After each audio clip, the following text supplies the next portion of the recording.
Hi friends, welcome back to our channel. So ఈరోజు టాపిక్లోకి వెళ్తే defence institute of physiology and allied sciences నుంచి మనకు ఒక నోటిఫికేషన్ అయితే వచ్చేసింది. అయితే ఇది వచ్చేసి అప్రెంటిస్షిప్కి సంబంధించినటువంటి నోటిఫికేషన్. అయితే ఇది అండర్ డిఆర్డిఓలో ఉంటుంది ఈ సంస్థ. సో మనకి ఇది డిఆర్డిఓ నుంచి వచ్చినట్టుగానే అనుకోవచ్చు. సో దీనికి సంబంధించిన డీటెయిల్స్ అయితే చూద్దాం ఇప్పుడు.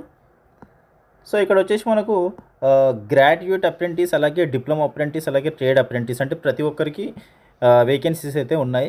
గ్రాడ్యుయేట్స్కి, అలాగే డిప్లొమా, అలాగే ఐటీఐ చేసిన వాళ్ళకి ప్రతి ఒక్కరికి అయితే ఉన్నాయి. సో దీనికి సంబంధించిన డీటెయిల్స్ అయితే గ్రాడ్యుయేట్లో వచ్చేసి మెకానికల్ ఇంజనీరింగ్, అలాగే textile engineering, computer science, electronics ఇంజనీరింగ్లో వేకెన్సీస్ అయితే ఉన్నాయి. దాంతోపాటు డిప్లొమా వాళ్ళకి చూసుకున్నట్లయితే mechanical engineering, electrical engineering, computer science, electronics ఇంజనీరింగ్లో వేకెన్సీస్ అయితే ఉన్నాయి. సో తర్వాత ఐటీఐ వాళ్ళకి చూసుకున్నట్లయితే plumber, electrician, painter, carpenter, mechanic automobile, mechanic refrigeration and air conditioning, computer operator and programming assistant. So దీంట్లో అయితే ఐటీఐ వాళ్ళకైతే ఉన్నాయి. సో ఎలిజిబుల్ క్యాండిడేట్స్ అయితే ప్రతి ఒక్కరు అప్లై చేసుకోవచ్చు. సో మీకు దీనికి సంబంధించి ట్రైనింగ్లో స్టైఫండ్ కూడా ఇస్తారు. సో దీనికి అప్లికేషన్ ప్రొసీజర్ ఎలా ఉంటుందంటే, ఇనీషియల్గా అయితే మీరు ఫస్ట్ అయితే రిజిస్ట్రేషన్ చేసుకోవాల్సి ఉంటుంది. సో రిజిస్ట్రేషన్ వచ్చేసి మీరు గ్రాడ్యుయేట్ అలాగే డిప్లొమా హోల్డర్స్ అయితే nats.education.gov.in అనే వెబ్సైట్లో రిజిస్ట్రేషన్ చేసుకోవాల్సి ఉంటుంది. అలాగే ఐటీఐ వాళ్ళైతే అప్రెంటిస్షిప్ ఇండియా.org అనే వెబ్సైట్లో మీరు రిజిస్ట్రేషన్ అయితే చేసుకోవాల్సి ఉంటుంది. దాని తర్వాత మీరైతే దీనికైతే అప్లై చేసుకోవాలి. అయితే ఖచ్చితంగా మినిమం 18 ఇయర్స్ అయితే ఉండాలి. 18 ఇయర్స్ కన్నా తక్కువ అయితే ఉండకూడదు. దీనికి గ్రాడ్యుయేట్, డిప్లొమా, ఐటీఐ వాళ్ళు ఖచ్చితంగా 2022, 23, 24 బ్యాచ్లో పాస్ అయిన వాళ్ళకి మాత్రమే దీనికి అప్లై చేసుకోవడానికి ఎలిజిబుల్ ఉన్నారు. మిగతా వాళ్ళకైతే ఛాన్స్ లేదు. దాంతోపాటు ఎన్సీవీటీ, ఎస్సీవీటీ, ఏఐసిటిఈ, యూజీసీ దీనికి సంబంధించిన రికగ్నిషన్ అయితే ఉండాలి మీకు. సో దీనికి అప్లై చేసుకోవడానికి జూన్ 17th నుంచి అయితే ఆన్లైన్ స్టార్ట్ అయ్యింది. తర్వాత లాస్ట్ డేట్ వచ్చేసి 16th జూలై వరకు అయితే ఉంది. సో ఈ లోపు అయితే మీరు అప్లై చేసుకోవచ్చు. అయితే మీకు ఈ ట్రైనింగ్ అయితే 12 months పాటు ఉంటుంది. సో 12 months అంటే 1 year పాటు ట్రైనింగ్ ఉంటుంది. ఈ 1 yearలో మీకు ఎవ్రీ మంత్ స్టైఫండ్ కూడా ఇస్తారు, సో శాలరీ రూపంలో. సో సెలక్షన్ ప్రొసీజర్ ఎలా ఉంటుందంటే, మీకు ఎలాంటి రాత పరీక్ష అయితే ఉండదు, రిటర్న్ టెస్ట్ ఎలాంటిది ఉండదు, ఇంటర్వ్యూ కూడా ఉండదు. జస్ట్ మీరు ఏంటి అంటే అప్లై చేస్తే సరిపోతుంది.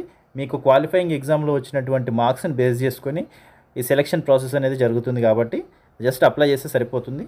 అయితే షార్ట్ లిస్ట్ అయిన క్యాండిడేట్స్కి మీరు అప్లికేషన్లో మెన్షన్ చేసినటువంటి మెయిల్ ఐడి కానీ, లేదంటే మొబైల్ నెంబర్ కానీ మీకు మెయిల్ లేదంటే మెసేజ్ అయితే వస్తుంది. సో మీరు సెలెక్ట్ అయ్యారని. సో మీరైతే రెగ్యులర్గా చెక్ చేస్తూ ఉండాలి.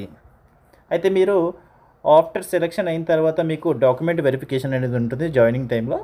అయితే అప్పుడు ఖచ్చితంగా మీరు ఒరిజినల్ సర్టిఫికేట్స్ అయితే తీసుకెళ్లాల్సి ఉంటుంది. దాంతోపాటు అప్లికేషన్ ప్రింట్అవుట్ అయితే ఉండాలి, దానిపైన సైన్ చేయాలి.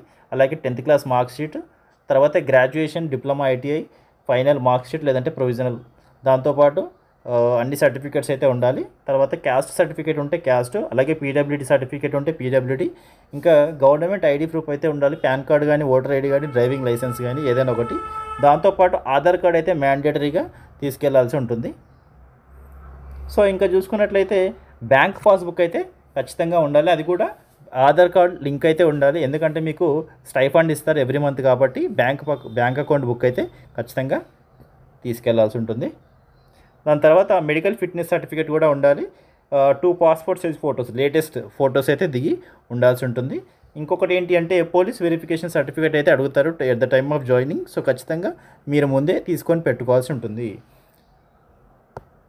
సో ఇలా కొన్ని పాయింట్స్ అయితే ఇచ్చారు. సో ఇవన్నీ మీరైతే ఇనీషియల్గా రెడీ చేసుకోండి. సో ఎలిజిబుల్ క్యాండిడేట్స్ ఎవరైనా ఉంటే ఖచ్చితంగా అప్లై చేసుకోండి. మంచి ఆపర్చునిటీ అని చెప్పుకోవచ్చు డిఆర్డిఓలో.